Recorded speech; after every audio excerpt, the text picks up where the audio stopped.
우리는 이번 주 한 주간을 성탄절 절기로 보냅니다. 지난 주일은 성탄 주일이었습니다. 그리고 이틀 후 12월 25일은 성탄절입니다. 온 인류가 한 사람의 생일을 이렇게 기뻐하고 축하해 주는 날은 성탄절밖에 없을 것입니다. 그런데 성탄절이 누구의 생일인지 모르는 사람들이 또한 많이 있다고 합니다. 크리스마스는 누구의 생일일까요?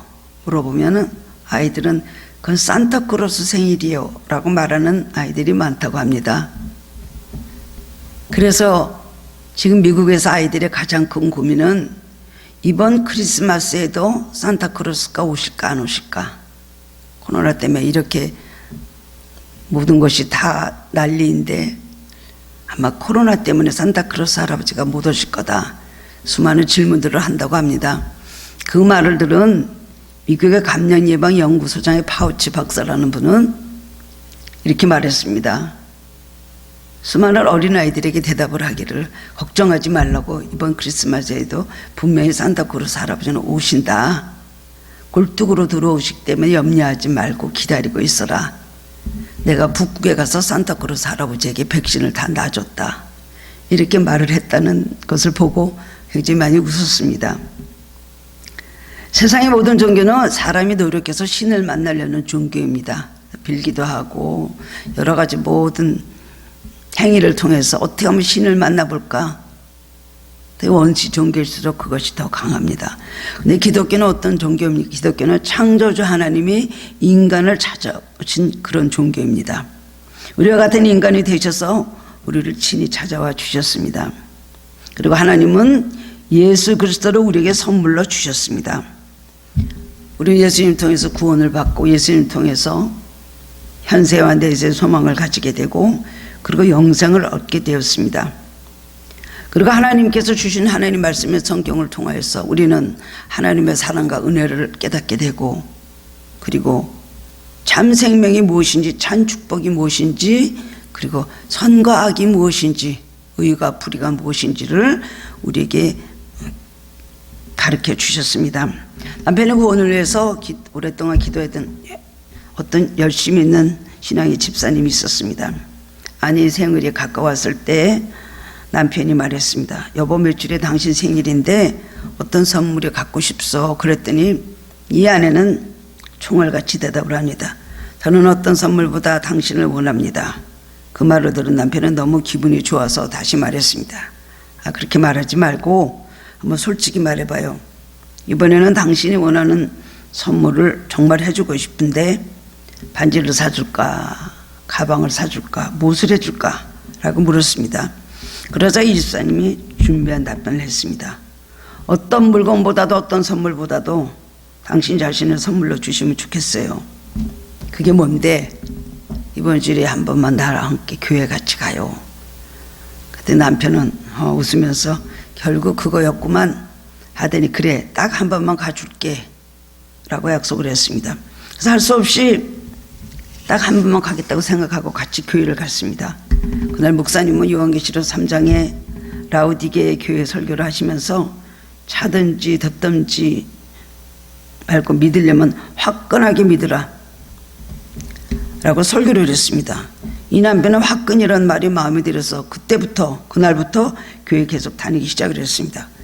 그분은 지금까지 1등 신자로 정말 화끈하게 예수를 믿고 있습니다. 하나님께서 아내의 간절한 소원을 기도를 들어주셨기 때문입니다. 성탄절을 앞둔 어느 주일학교 교사가 아이들에게 묻습니다. 이번 성탄절에는 무슨 선물을 받기를 원하지? 그랬더니 어떤 아이가 대답을 합니다. 아빠가 일찍 세상을 떠난 그런 아이였습니다. 저는 이번에 사진 속에 있는 아빠가 살아서 한번 오시면 좋겠어요 라고 말했습니다. 모든 분위기가 아주 숙연해졌습니다. 이 이야기는 무엇입니까? 우리에게 가장 소중한 선물이 무엇인가에 대해서 가르쳐주는 이야기입니다. 우리에게 가장 좋은 선물은 나를 사랑해 주시는 분이 그 자신을 주는 것입니다. 그런데 가장 성탄절에 주신 선물은 우리를 사랑하는 하나님께서 하나님 자신을 우리에게 주신 날입니다. 우리가 하나님을 사랑하는 가장 귀한 선물은 무엇일까요? 그렇다면 우리는 우리 자신을 하나님께 드리고 예수님과 같이 거룩하게 살며 그리고 하나님을 사랑하며 말씀대로 순종하는 삶을 사는 것입니다. 그것이 하나님을 사랑하는 우리에게 가장 좋은 선물이 되고 표현이 되는 것입니다. 그래서 하나님을 사랑하는 사람들은 이렇게 기도합니다. 하나님 부족하지만 저를 받아주시옵소서. 내가 부족하지만 내가 예수님을 닮은 삶을 살게 하시고 예수님같이 하나님을 섬기고 이웃을 섬기고 하나님을 사랑하고 이웃을 사랑하고 말씀대로 순종하는 삶을 살게 해 주시옵소서. 그것이 그 사람의 기도 제목이고 그 사람의 평생의 간절한 소원이 되는 것입니다. 우리는 너무나 응답받고 싶은 현실적인 제목들이 너무나 많이 있습니다. 이루고 싶은 그런 모든 마음의 소원도 너무나 많습니다. 그런데 어떤 세상적인 소원보다 예수님을 닮은 삶을 살고 싶습니다 라고 하는 그런 소원이 있다면 그 소원 하나만 이루어져서 그 사람의 기도는 다 응답이 된 것입니다. 오늘 본문을 보면 평생 주님 한 분만 기다리고 주님 한 분으로 만족했던 안나라 하는 여자 선지자가 아기 예수를 처음 만나는 장면이 기록되어 있습니다. 84년이라는 그런 긴 세월을 갑으로 살았던 안나에게 그 순간처럼 기쁘고 위로가 되는 그런 시간은 없었을 것입니다.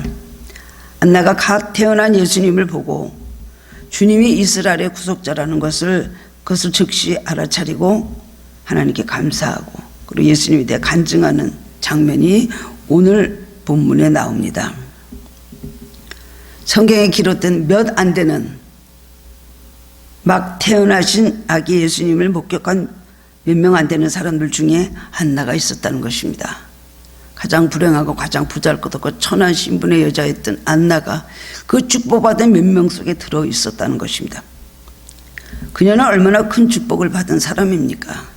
하나님 겉모양을 보시지 않습니다. 하나님 외모를 보시지 않습니다. 하나님 신분과 그 사람의 지식과 그 사람의 어떤 명예와 신분이 어떤지 그걸 보시지 않습니다.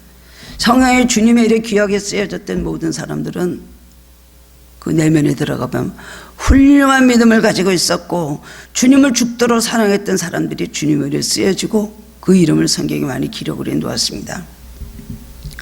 막달라 마리아는 7 귀신이 들었던 사람이라고 했습니다. 귀신이 얼마나 많이 들어서 7 귀신이 들었겠어요. 막달라 마리아는 정말 참 불행하고 버림받았던 것 같이 그렇게 느껴졌던 그런 사람이었을 것입니다. 7 귀신이라는 건 완전 수인데요.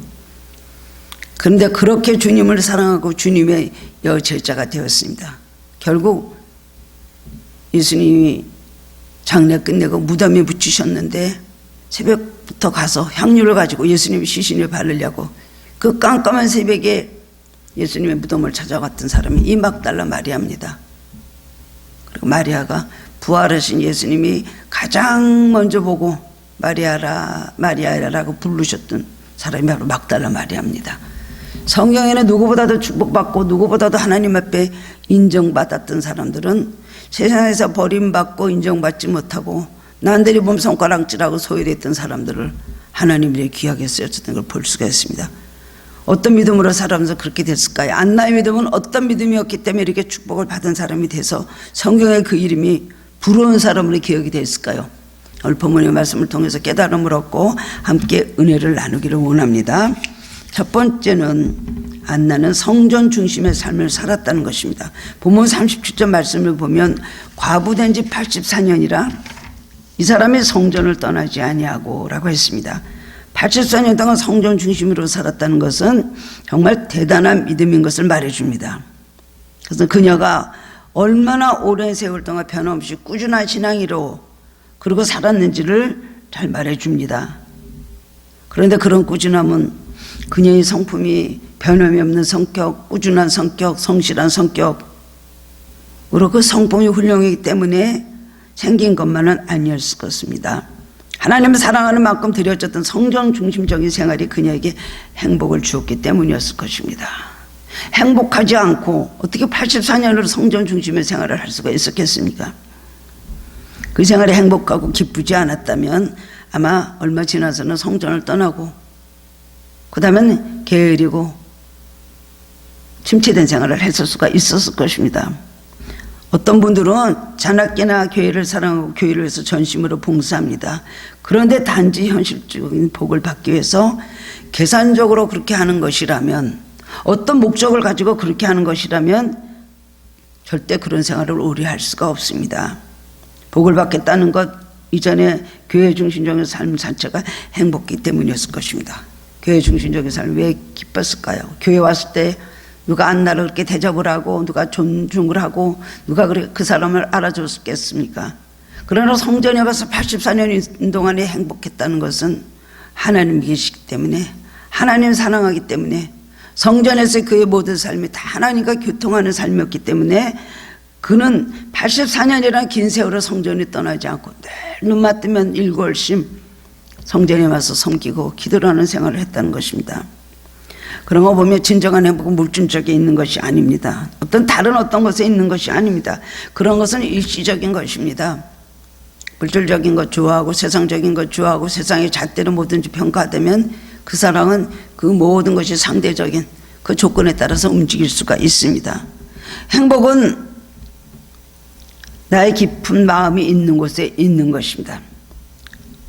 하나님을 사랑하는 마음이 있기 때문에 내 마음에 있는 곳에 하나님 계시니까 성전 중심의 생활을 할 수 있었다는 것입니다.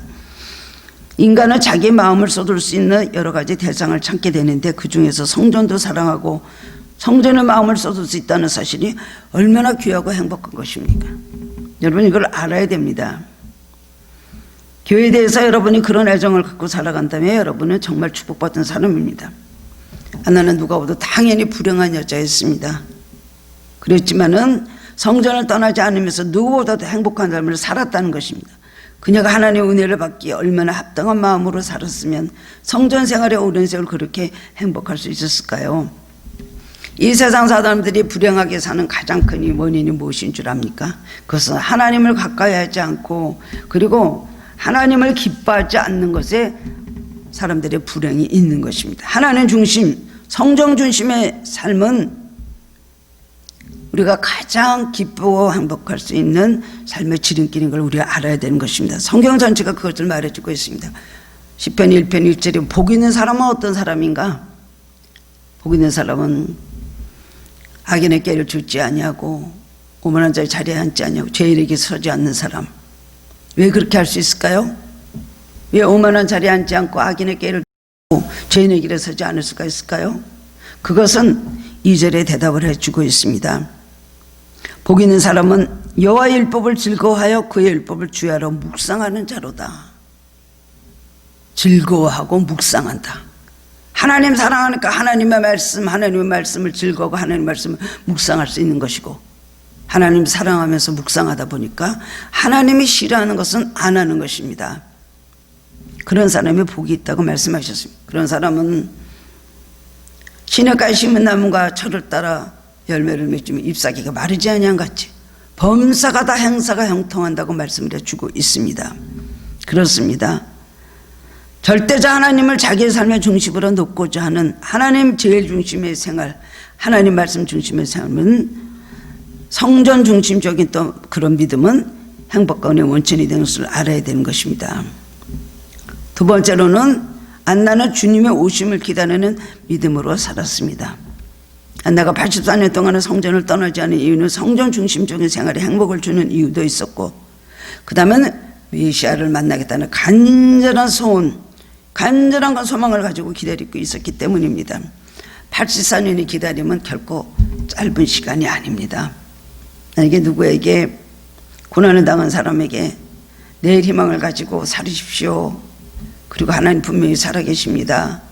그리고 하나님 분명히 응답을 해 주십니다. 낙심하지 마십시오 하면서 84년만 기다려 보십시오. 그 다음에 응답이 될 것입니다. 라고 만약에 말을 한다면 그 사람은 화를 막 낼 것입니다. 누구를 악담하고 저주를 하시오? 84년이요? 차라리 죽으라 그러세요. 라고 하지 않겠습니까? 그러나 중요한 사실은 믿음 안에서 행하는 우리의 기다림은 결코 시간에 매여 있지 않고 헛되지도 않다는 사실을 우리는 깨달을 수가 있는 것입니다. 세상 일도 참고 기다리면 좋은 일이 있는 경우를 우리는 흔히 많이 목격하며 살고 있습니다. 하물며 주님을 사모하며 주님을 기다리는 마음이 축복된 일이 없겠습니까? 신앙이라는 것은 기다림의 연속인 것입니다. 결국 기다림입니다. 우리 이렇게 믿고 있습니다. 예수님께서 우리 삶에 우리가 사는 동안에 재림을 해 오신다면 우리는 휴거돼서 올라갈 것이다.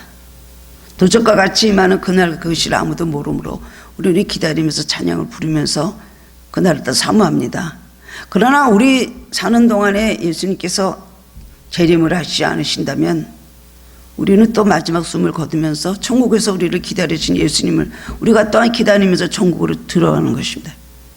이 모든 것이 기다림입니다.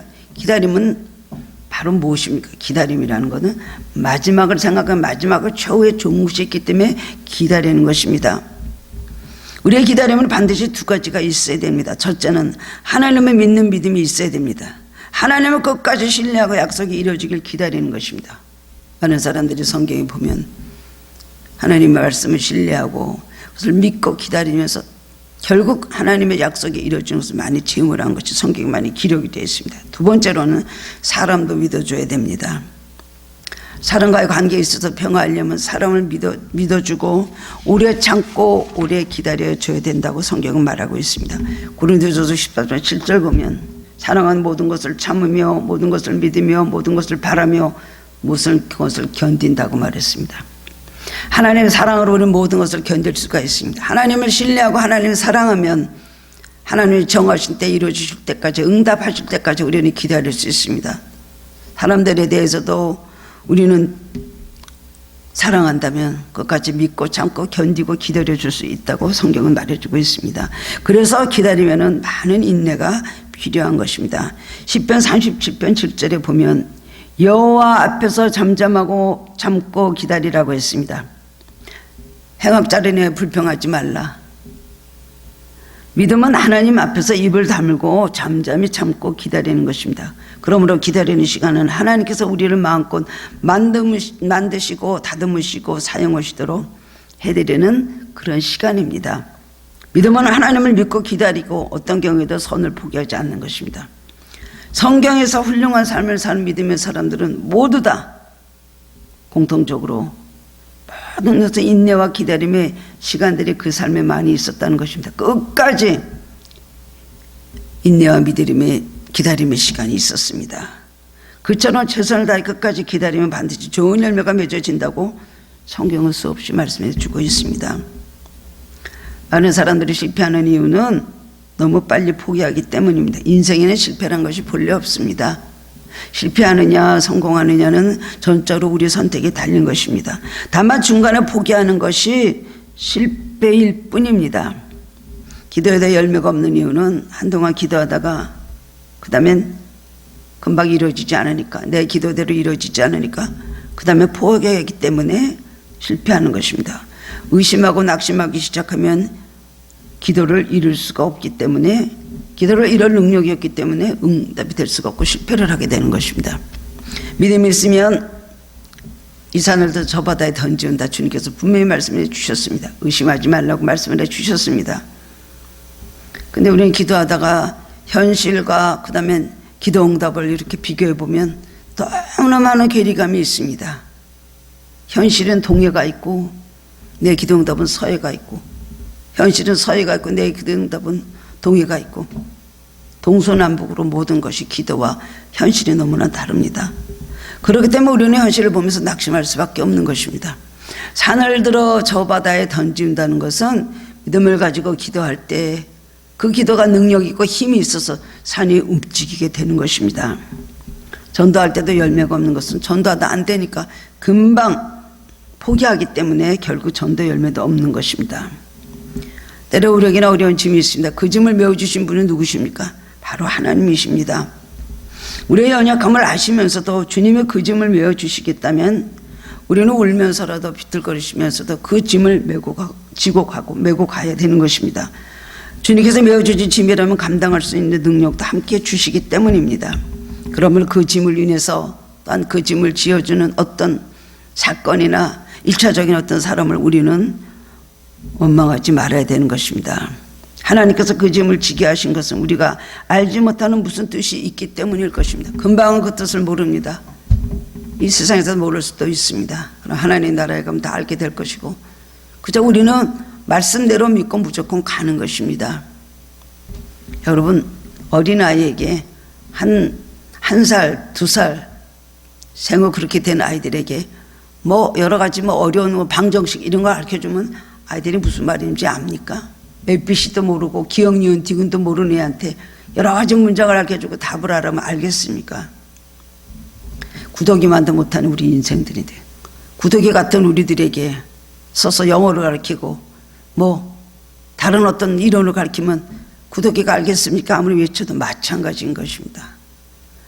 하나님의 차원, 하나님의 높은 영적 세계에서 우리들이 아무리 알으려고 해도 가르쳐 주니 깨달을 수도 없고, 우리가 의문을 가져도 우리는 이 세상에 살면서 3차원에 사는 우리들은 알 수가 없는 것입니다. 그렇기 때문에 우리는 하나님 말씀 그대로 믿고 무조건 순종하며 나가야 됩니다. 그래서 겸손하고 성실한 제사를 갈 수가 있는 것입니다. 예레미야가 3장 33절에 보면 주께서 인생으로 고생하게 하시며 근심하게 하시면 본심이 아니리로다 그랬습니다. 하나님 우리를 고생시키시고 잔인하셔서 우리를 힘들게 하시고 우리에게 하나님께서 인색하시며 고통만 주시는 그런 하나님이 아니신다는 것입니다. 우리는 하나님의 생명과 평안이라고 하셨습니다. 소망과 평안을 주시는 하나님이십니다. 주님의 가장 근본적인 목적은 우리가 고생하고 우리가 고통당하는 것이 아닙니다. 아들이 고통하고 고통당하기를 원하는 부모가 어디 있겠습니까? 그러나 때로는 자식에게 그 과정이 필요하고 때로는 그것이 자식에게 그 과정이 너무나 유익하기 때문에 모든 고통을 외면하면서까지 자식을 훈련시키고 자식을 교육시키는 겁니다. 왜냐하면 자식을 잘 되기를 바라고 하는 것이죠. 밥만 먹이고 옷만 입히고 그것만 한다고 자식을 기르는 것이 아니잖아요. 아이들이 점점 커갈수록 올바른 생활, 올바른 모든 도덕관념 이런 걸 가지고 있어야 되고 올바른 가치관을 가지고 있어야 되고 세상 사람들도 자식들을 그렇게 가르치려고 합니다. 그런데 하나님을 섬기는 우리들로서 하나님의 높은 차원, 하나님의 백성으로 만들려는 우리들에게 하나님 우리에게 고통도 주시고 연단도 하시고 그런 과정을 우리에게 허락해 주시는 겁니다. 이스라엘 백성은 애굽 생활하면서 파로의 종된 노예 생활을 하면서 살았습니다.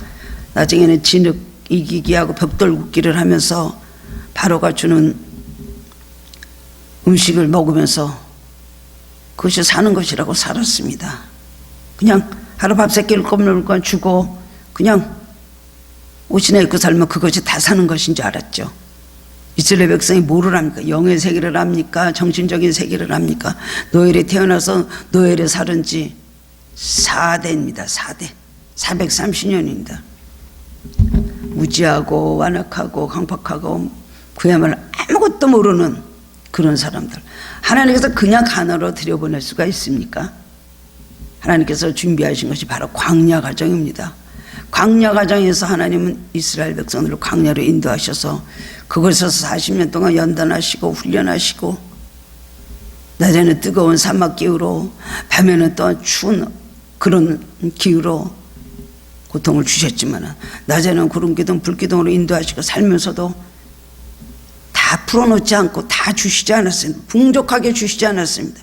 물 때문에도 고생 많이 하고 먹을 것도 맨날 만나 먹고 살았습니다.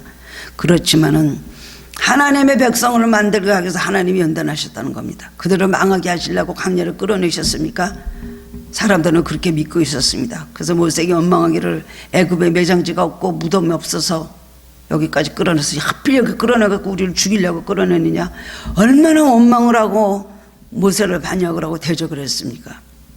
하나님의 깊은 뜻을 몰랐기 때문에 그랬습니다.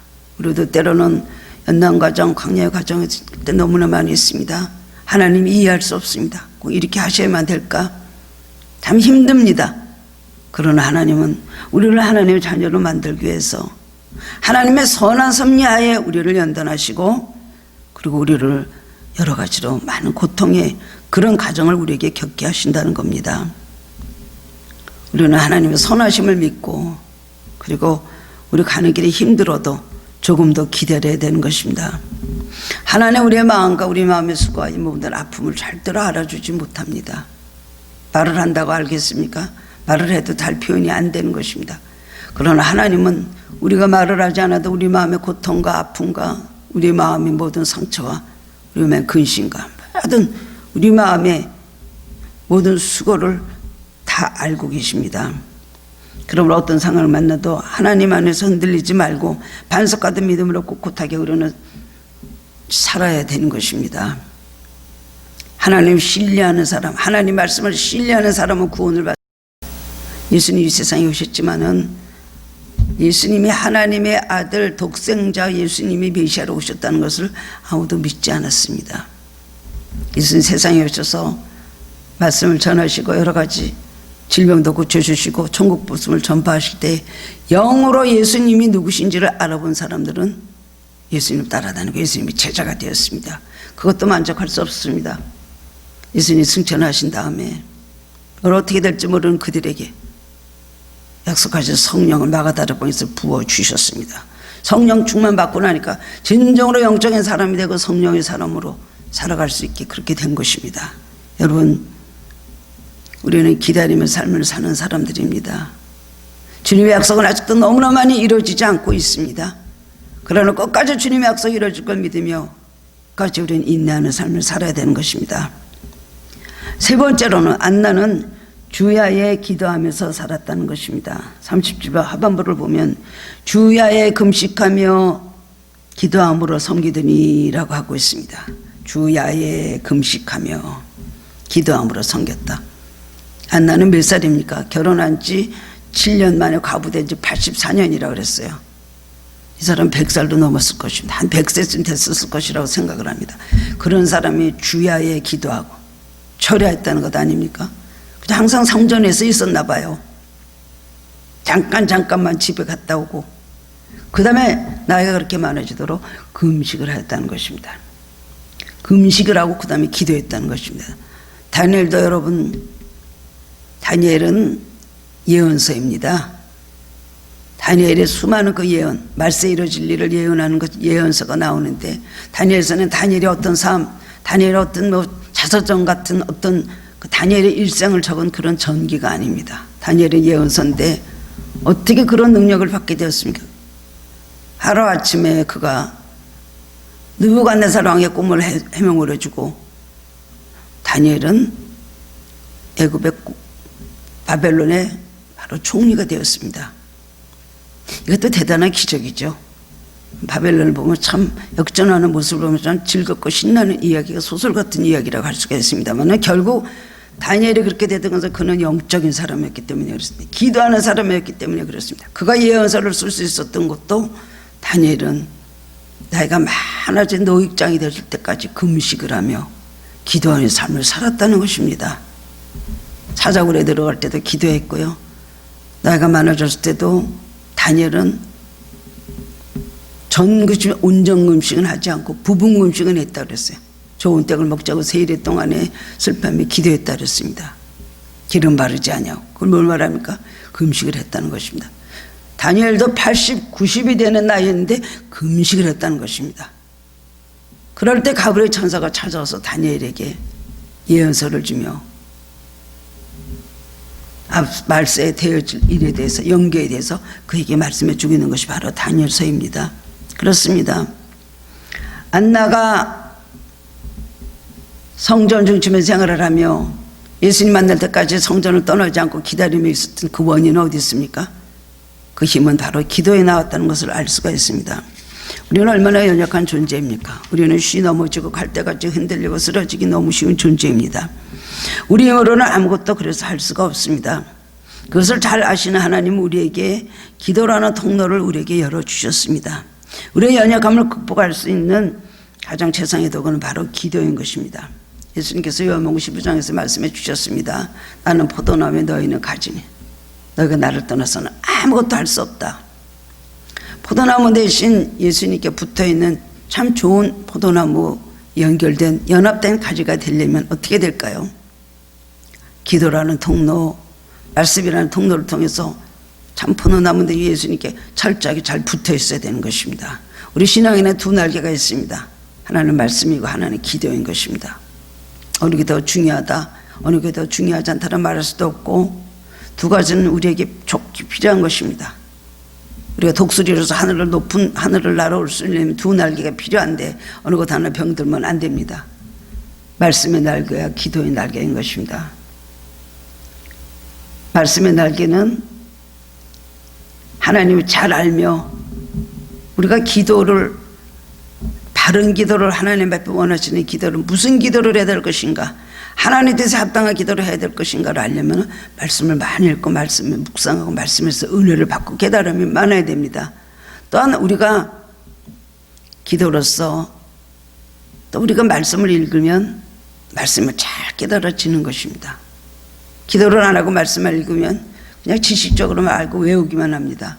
기도를 하고 말씀을 읽으면 우리 마음에 감동이 되고 그 말씀의 검이 우리 마음을 모든 걸 쪼개기 때문에 우리는 큰 은혜를 받고 그 다음에는 회개를 하게 되는 것입니다.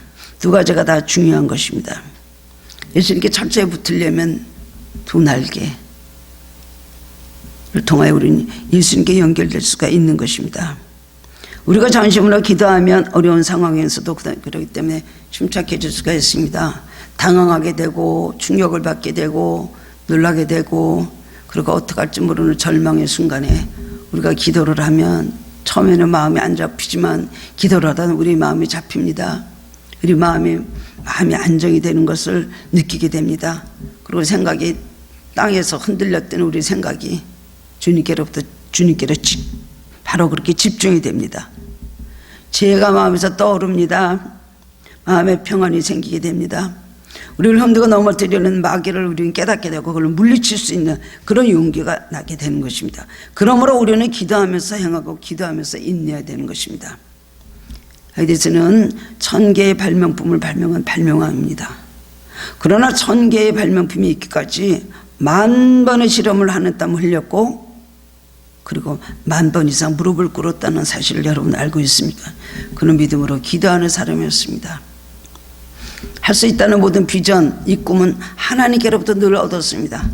불가능은 없다 하고 노력한 것은 그가 노력을 하면서 인간적인 많은 실험을 거치 노력했지만 하나님 앞에서도 항상 하나님 앞에 믿음으로 노력을 했던 사람이라고 할 수가 있습니다. 그가 죽은 후에 그 서랍을 열었을 때 그 서랍에서 나온 말씀이 빌립보서 4장 13절 말씀이었다고 합니다. 내게 능력 주시는 내가 모든 것을 할 수 있느니라. 그 말씀 하나 가지고 평생을 살았기 때문에 인류의 모든 과학 문명에 굉장히 큰 기여를 한 훌륭한 사람이 되었다는 것을 알 수가 있습니다. 그렇습니다. 불가능은 없다. 1%의 노력과 1%의 천재와 99%의 노력이라 그랬죠. 에디슨이 그렇게 말했습니다. 타고날 때부터 내가 천재가 아닙니다 라고 그렇게 말했습니다. 얼마나 믿음이 좋았으면은 그야말로 어떤 경우에도 좌절이라는 걸 몰랐던 사람입니다. 어떻게 인간인데 좌절을 안 하겠습니까? 그가 65세가 됐을 때에 유지되어 있는 그의 모든 공장이 불이 났습니다. 모든 것이 그 안에 들어있습니다. 평생에 소장하고 있던 것들, 평생에 그의 모든 노력의 업적이 그 안에 다 있는 것이 유시 공장이 불이 활활 나서 없어졌다는 겁니다. 불이 막 빨개 타고 있는데 그 옆에서 아들이 쳐다보면서 우리 아버지가 어떻게 될까? 백발인 아버지가 그 불을 보면서 얼굴이 빨개가지고 막 보고 있는 거 보고 우리 아버지는 이제 쓰러지겠다. 인생이 끝나셨구나. 여태까지 노력한 모든 것이 다 전부인 모든 것이 타서 없어지는데 우리 아버지는 어떻게 할까 생각을 했는데 다 아들을 보더니 가서 엄마를 불러와라. 엄마도 이것을 봐야 된다. 엄마를 불러오라고 합니다. 그래서 하는 말이 나의 실패가 저기서 불타고 있도다. 그 이후로 더 많은 더 발명품을 만들고 더 많은 노력을 해서 굉장한 큰 일을 많이 했 사람이 바로 에디슨입니다. 그렇습니다. 네, 우리가 기도응답의 원리, 우리가 기도응답에서 잘못 생각하는 것 때문에 우리 쉬 낙심하고 좌절을 합니다. 그게 뭔 줄 압니까? 기도응답은 내가 원하는 대로 들어주는 것이 기도응답이 아니라는 것을 우리는 알아야 되는 것입니다. 기도하되 어떤 응답을 주시는가 하는 것은 전적인 하나님의 소관이고 하나님의 손에 달린 거기 때문에 하나님께 그걸 맡겨야 됩니다. 기도를 하면서 내가 기도응답을 만들어서 받으려고 하고 그것을 도와주려고 부르짖기만 하는 것입니다. 이해하기 어렵지만 하나님께서 주시는 그 응답이야말로 나의 현재와 나의 장래의 삶의 최선의 길이라는 걸 알고 그걸 받아들여야 되는 것입니다. 그러면 끝까지 기다리고 끝까지 평생에 기도하는 삶을 유지할 수가 있는 것입니다. 그렇습니다. 바르게 드려진 기도는 어느 날 한 기도라도 헛됨이 없는 것을 깨닫게 되는 것입니다. 로마의 박해를 입었던 수많은 크리스찬들이 있었습니다. 수많은 사람들이 순교를 당했습니다. 그 로마의 그 악한 왕들의 그 핍박을 피해서 많은 성도들이 지하에 있는 무덤 속에 있는 카타콤으로 들어갔습니다. 그 옛날에 그 카타콤의 사진을 보면 어떻게 이 안에서 그렇게 넓은 세계가 있으며 그 안에서 수많은 사람들이 그렇게 오랫동안 살았을까 참으로 이해가 되지 않을 그런 불가사의한 일이 있었는데 바로 그것이 아무도 찾지 못하게 해놓은 그것이 바로 그게 카타콤이었습니다.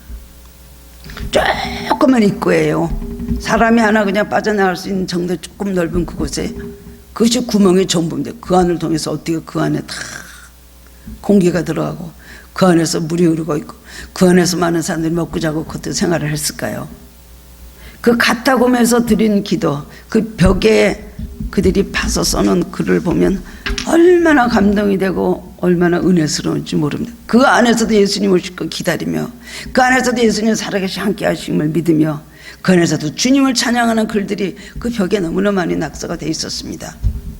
카타콤에서 드렸던 그들의 기도, 거기서 자식을 낳고 거기서 그런 얼마나 힘든 삶들을 살 때 그들의 기도가 얼마나 피 흘린 기도를 하고 그들이 얼마나 간절한 기도를 했겠습니까? 주여 오시옵소서. 오신다고 하시지 않았습니까? 주여 오시옵소서. 오시옵소서. 기도를 하면서 주님 앞에 주님을 기다렸습니다. 로마가 무너지게 해달라 기도했겠죠. 로마에도 복음화 되게 해달라 기도했겠죠. 그건 사도 바울의 그 순교, 로마에 가서 피를 흘리고 순교한 사도 바울의 피, 베드로 로마에 가서 또 십자가를 거꾸로 지고 순교한 베드로의 피, 그 피가 로마에 뿌려졌습니다. 하나님께서 사도 바울을 로마에 보내실 때는 로마를 복음화하고 세계 정상인 로마를 변화시키기 위해서 하나님께서 로마에 가서 훌륭한 주님의 사도들이 그곳에 가서 피를 흘리고 순교하였습니다. 결국 그 기도의 응답이 있어서 카타콤의 성도들의 기도가 있어서 AD 313년에 결국 로마는 무릎을 꿇고 말고 결국 기독교가 국교가 되는 놀라운 승리가 있었던 것입니다. 그렇습니다. 여러분, 기도는 절대 헛되지 않습니다. 금방 이루어지는 기도도 있고 나중에 이루어지는 기도도 있고 다른 것을 주는 기도도 있지만 이 기도하다 보면 저 기도가 응답이 되고 이 기도를 했는데 여기서 아니라는 다른 데서 축복이 옵니다. 또 이 기도를 하다 보면 또 늦게 이루어집니다. 늦게 이루어졌기 때문에 더 좋은 일이 기도를 하다 보면 너무나 좋은 축복이 많이 있고 안 이루어져도 그 다음에 가서 이루어질 때는 하나님의 놀라운 뜻이 있는 것입니다. 이성마비 송명희 씨는 태어날 때부터 의사가 손해를 잘못 건드려 뇌성마비가 되었다고 합니다. 가난한 집에서 태어났지 목대신앙으로 태어났고 7살까지 일어날 수도 없고 10살이 될 때 겨우 숟가락을 잡았다고 합니다. 머리는 아주 똑똑하고 건강했습니다. 고민을 하고 죽고 싶은 생각도 가졌지만 모태신앙이니까 그렇게 할 수가 없다고 생각을 했습니다. 그렇게 살면서 17살이 됐을 때 송명희 씨는 금식을 하면서 하나님 음성을 들었습니다. 하나님 사랑을 체험하고 그 다음엔 나에게 많은 은혜가 있구나. 남이 가지 못한 걸 내가 가졌구나. 남에게 주지 않은 축복을 나에게 주셨구나. 오히려 그것을 감사하는 그런 시를 썼습니다. 우리가 잘 알고 있는 것 아닙니까? 공평하신 하나님. 가진 재물 없으나 나 가진 지식 없으나 남에게 있는 건강이 있지 않으나 남이 갖고 있는 것 같지 않았으나 남이 보지 못한 것을 보았고 남이 듣지 못한 것을 들었으며 남이 받지 못한 사랑받았고 남이 모르는 것 깨달았네. 공평하신 하나님이 남이 가진 건 나 없지만 남이 없는 것을 갖게 하셨네. 그렇습니다. 그런 건강한 사람들이 이렇게 말합니다. 어려울 때는 더욱 감사하고 슬플 때는 더욱 기뻐하십시오. 즐거울 때는 애통하고 기쁜 일이 있을 때는 더욱 근신하십시오. 자기 고통에서는 이렇게 고백을 합니다. 내게 고통 주신 주께 내가 감사합니다. 만일 주께서 내게 고통을 주시지 않았다면 나는 주님의 고통도 알 수 없었을 것입니다. 그러므로 내게 고통을 주신 것을 감사합니다라고 합니다. 참 이런 신앙의 경지에 이르려면 그 사람 정말 하나님 기뻐하시는 훌륭한 신앙이라고 할 수가 있을 것입니다. 감사할 조건 줘도 감사하지 못하고 불평하는 우리들인데 감사하지 못할 조건 가운데서도 감사하는 신앙, 이것이 주님을 만나고 주님의 큰 뜻을 이루는 길이라고 할 수가 있습니다. 얼마 전에 어떤 분이 전도서 사역을 50세에 시작하고 17년을 한 후 나중에 자신의 간증을 이렇게 글로 남긴 것을 보고 은혜 받았습니다. 주님, 저 같은 것을 데리고 17년 동안 일하시느라 얼마나 힘드셨습니까? 이 간증에는 진정으로 감사가 담겨 있는 것을 보고 겸손한 고백이라고 생각을 했습니다. 그렇습니다. 안나는 다른 사람보다 불행했던 사람입니다. 다른 사람보다 참 기구한 삶을 살았던 사람입니다. 남들이 보면서 소외되고 남들의 손가락질 받는 삶을 살았습니다. 그러나 항상 성전을 떠나지 않고 기도하면서 메시아를 기다렸고 드디어 아기 예수님을 보고 하나님께 감사하고 많은 사람들 앞에서 예수님이 메시아라는 것을 간증을 한 사람이 되었습니다. 그렇습니다. 여러분, 우리 삶에 고통과 여러 가지 눈물과 또 많은 또 인내와 기다림이 필요한 삶 속에서도 우리가 하나님만 바라보고 그 약속을 믿고 우리가 꾸준히 변함없이 나간다면 하나님 그런 사람의 고통을 보고 더 많은 것으로 채워주실 것으로 분명히 믿습니다. 나보다 많은 고통을 당하는 분들이 있습니다. 정말 하나님 불공평하시다 생각하며 원망하고 불평할 환경에 있는 분들이 있습니다. 이 세상에 소망을 주시기 위해서 우리에게 오셨습니다. 여러분, 여러 가지 문제로 애통하고 슬퍼하고 그리고 많이 근심되며 힘든 삶을 사십니까? 우리의 모든 짐, 우리의 모든 슬픔, 우리의 모든 아픔을 다 가져가 주실 분이 이 세상에 오셨습니다. 그걸 믿고 그분을 찾아가서 그분을 만나고 그분에게 모든 삶을 맡기면 여러분 삶의 소망과 기쁨과 감사로 변하게 될 것입니다. 그렇습니다. 여러분의 기다림은 헛된 것이 아닐 것입니다. 그런 믿음으로 하나님께 은혜와 축복을 누리며 사는 성도님들 되시기를 주님의 이름으로 축원합니다. 하나님 감사합니다. 성탄절 절기에 저희들이 또 오늘 말씀을 은혜 받게 하시니 감사드립니다. 주님, 이런 시간들이 흐르는 물같이 이렇게 지나가고 있습니다. 주님, 항상 우리가 주님을 만날 날을 생각하면서 기다리며 사는 삶을 되게 하여 주옵소서. 매일매일 주님의 은혜를 사모하며 주님의 우리 삶에 오셔서 우리에게 주시는 그 많은 축복을 받을 만한 준비와 그릇을 갖게 하여 주시기를 원하고 간절히 기도합니다. 주님, 우리가 세상에서 너무나 많은 것을 우리가 구하고 필요로 하고 있습니다. 그러나 그것으로 만족하는 삶이 아니라 보다 영적인 것, 보다도 성령 안에서 가지는 꿈과 우리의 삶의 목표가 되게 하여 주시기를 원합니다. 주님, 우리가 지금 여러 가지로 많이 피곤합니다. 여러 가지 많은 근심과 무거운 짐이 있습니다.